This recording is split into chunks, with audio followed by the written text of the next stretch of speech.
because I really want y'all to see the best and the brightest, and I appreciate you all for taking notes, copious notes of what these people are doing. God wants all of us, think about it. Now that we've got a public relations expert here, we've got a best-selling author in the back. Phil Cook is already here, y'all, one of our lead faculty. Put your hands together for Phil Cook. He's here soaking it up, taking copious notes back there. The best of the best constantly learn and grow. How many of y'all realize that? Constantly learning, growing, developing, taking it to that next level. This next young lady is a remarkable, great friend of mine from the Detroit, Michigan area, and she's doing wonderful things in the area of publishing and helping people that have a story and a message publish their books, do public relations, get their message heard, get their story told, get it in the media in a powerful and profound way. Put your hands together for none other than Miss Pam Perry. Wow, I love that. Thank you, Dale. This is awesome, awesome. Well, I want to tell you all, he said a lot of P's there. He said Pam Perry. Well, my name was Pam Pratt Perry, so that was a lot of P's. I'm in PR. I like people. I like PR. I love publications. I mean, you know, it's just kind of got this P thing going on. It's like, what is that about? And then, of course, I got on pink. There you go. Woo! Let's twirl.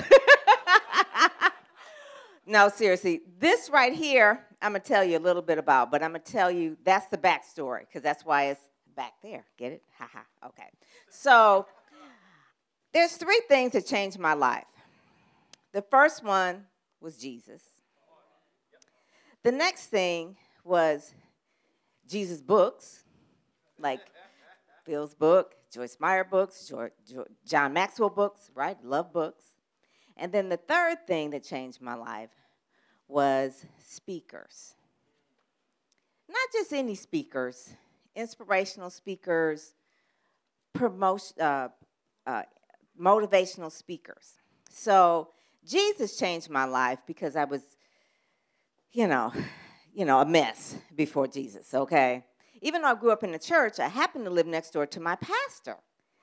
So that was God right there. Talk about having a landmark moment or a backstory about what that was all about. So my family, my mother and father, they really didn't go to church while I was growing up. I was the only child. So one of the things that I really loved was other people. And so the next door neighbors had 3 kids, and I loved playing with them. And it's like, well, if you want to play with them on Sunday, you got to go to church. So I was like a adopted PK, okay? So I would go to church with the Jordan family every Sunday, going to church, right? There all day, Sunday school all the way through, all right? And I am part of this family that one person is I didn't sing in the choir, but they're a very musical family. This child that grew up next door to me, she's a child prodigy, right? She's playing the piano. She's doing the musical director of Gil Scott-Heron. She was making records, professional records at 16. She went to Howard University. I mean, just phenomenal. Well, I didn't have that gift. I didn't really have the gift to usher. I didn't really have the gift to, they did gospel plays. I didn't have that gift. But what I did have the gift for, I discovered, was that I'm a person that you can't really show me something really, really good, and I keep it a secret. I can't. I'm going to tell everybody. I was like the Yelp back then, okay? It was like I would tell everybody. Everybody was my thing. So if there was something good going on in church, it was like, oh, my God, more people need to come. I've got 25,000 people on Twitter. It's like, oh, my God, you need to be at this conference. On Facebook Live, you need to be here. These people will change your life. Anna McCoy, Dr. Tawana, Dell, Simon. I mean, you got to know that I'm going to tell everybody. That was my gift. So I grow up in this adopted family of the Jordans, and the Reverend Jordan, who's gone on with the Lord now, said to me, you're going to do PR for Jesus. I said, what? He said, you're going to do, he spoke that to me like about 12, 13-year-old, because if there was a program at church, I'm making flyers, I'm telling everybody, it was before Twitter and things like that, I'm making like little postcards, mailing them out, direct mail. I'm like, this is what we got to do, because we got to get people, because what I got, I just can't keep it a secret, because I know if people got in the building, it would change their life. I'm excited about it. And I was like, if they just come to this program, if they just come to this service, if they just come to the Women's Day, if they just come to the Vacation Bible School, we just got to tell people about it. You got to, right? Don't you got to write it down, television, bring it? They were like, okay, you got that. Okay, but ain't nobody excited about that except you do that. That's your job. So we grow up, right? And at that point, I go to school. I learn journalism, marketing, public relations, and then I work for the Detroit Free Press, and I'm there for 10 years, so I'm in print.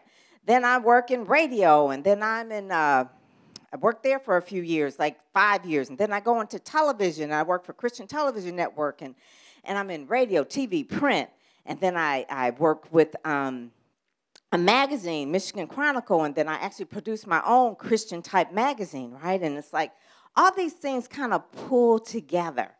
It's like, wow, I really have these skills in terms of promoting things, and I'm really doing well. And I'm working in radio one day, and I had this epiphany. It was secular radio. Nothing wrong with secular radio. I still listen to a little, radio once in a while. But for me to do that for 40 hours a week, selling air, I was like, I'm selling airtime. And I'm promoting like bars and clubs, and nothing wrong if you're clubbing. It's okay, we could get you delivered. But, it's just, I was like, I don't really want to spend my life doing that. It has to mean something. Because remember, there's 3 things that changed my life: Jesus, Christian books, and inspirational speakers. I said, well, that's what I want to do.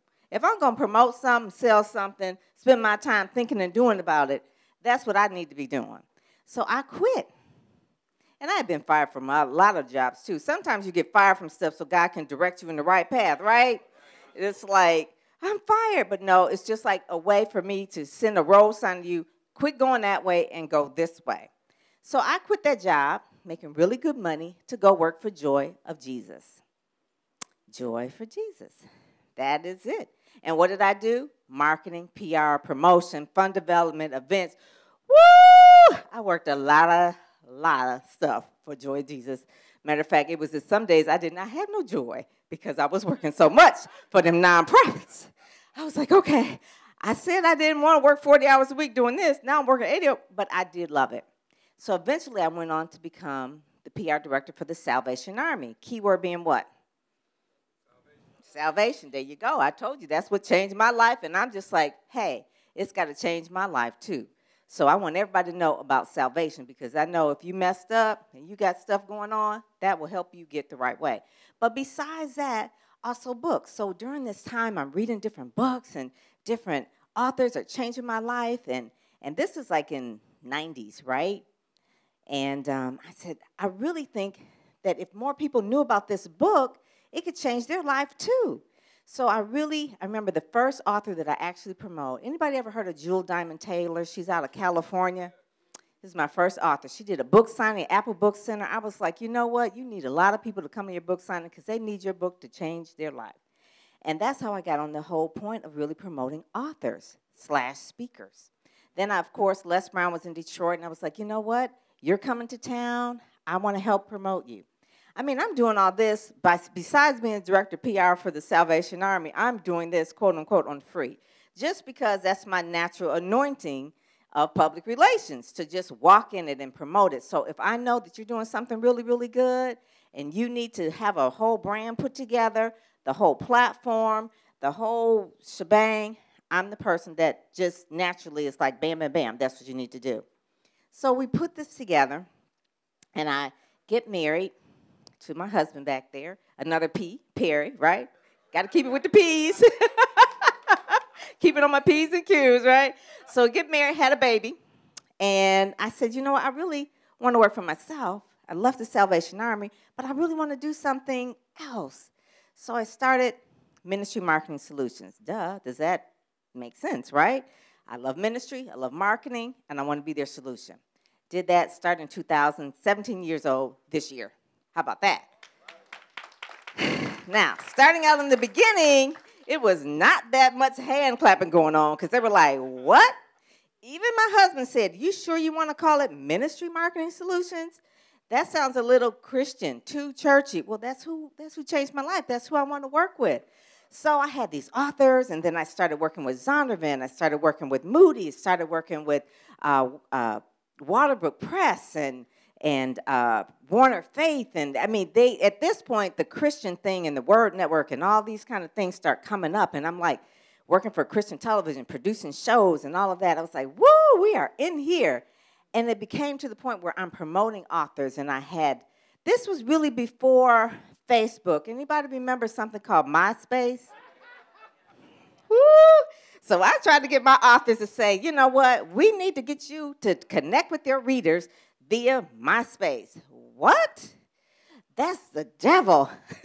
I was like, social media is not the devil. It's really the way they connect with you. No, I don't want to do it. So at this point, my publisher clients were trying to convince my authors that I represented, African-American Christian authors, that they need to get in social media. So at this point, I've got the publishers that are paying me, but I'm also trying to coach these authors that you need to do your own marketing, because the publishing company is not really going to send you out on tour and really get you out to the masses like you need to. You need to do it on your own. So I started teaching them how to do MySpace and how to connect with their readers and how to comment. And then, of course, Facebook comes along, and then Twitter, and then Instagram, and then Pinterest. And then they're like, I want to just be a writer. I don't want to do all this social media. But that's where PR has gone.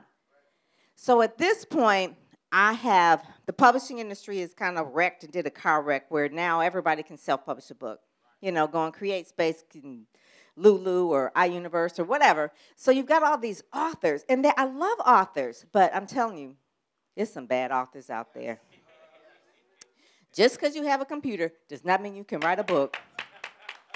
I'm here to tell you, all right? That is not, that don't be playing with Jesus like that. Talking about this a Christian book, and then it's not right, okay? You need to have a good book like Dale's book, Caught Between a Dream and a Job. That's the book. That's how I met Bill. Walking through the airport one day, I was like, I like that cover. Oh, yeah.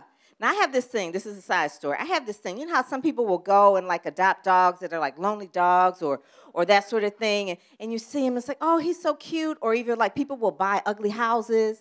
I'm the type of person who will buy ugly books. Not Dale's book. But I have this thing where I would go to the bookstore, and it was like, oh, they tried, but let me help them. So I would go through, and especially for African-American authors, it's like if they would only do better if they knew better. And so most of my career has been 20 years in marketing, publishing, and radio and TV and promote. I was like, they would only do better if they knew better. They have a good story. Let me just help you. So that's the side story. That's how so my house is a house of books, right? Instead of a house of cards, it's a house of books. I got a lot of books, and I do seminars on how to really get good covers. So the whole point of it is, at this point, I'm in ministry marketing, helping publishers. At this point now, helping authors. So now I'm a PR coach. So now, because social media has really become such a rapid thing, people can now be their own media. So now I'm teaching people from trying to get them, which I have got clients on, Steve Harvey, Tom Joyner, Oprah, Essence, Ebony, Jet, which is gone, right? Media has changed. A lot of it has changed. So even though you could get on Fox 2 News, and even though you can get on maybe The Real, or maybe you could get on Oprah, if you're not the type of person, like you don't consume media by watching TV, you will know that Dale was on NBC News because it was on Facebook, right? So you have to post a link. So at that point, it's like we become our own media. Yes, you get the credibility, I still do PR. Yes, you get the credibility from being in the traditional media. But the traditional media knows they also need social media in order to get traction. So the backstory for this now is that I love helping sisters in business, okay? They need PR. They need marketing. So what I'm going to be doing now is actually publishing that magazine starting in June, all right? That's one of those things. The other one, starting with PNC Conference in July, I'm going to be publishing Speakers Magazine. And that's the cover for that one as well. We have to be the own media, all right? That's one of the things. So with those two magazines, Sisters in Business and Speakers, that's what we're about. So Deb was saying, oh, it's hard to get into Toastmasters at NSA. Well, I've got Speakers Magazine, so I can help get the word out there for you. All right? Thank you. Give it up. Everybody on your feet. Incredible, Pam. So proud of you. Proud of you. Pam Perry. Come on, somebody. In the pink. Talking about PR. Come on, somebody. Public relations. Y'all feel what I'm saying? Say, oh, yeah. Isn't that awesome? Incredible stories. And one of the things you should have picked up from her is, hey, listen, as the market has shifted, you can have a seat. As the market has shifted, she's shifting her business.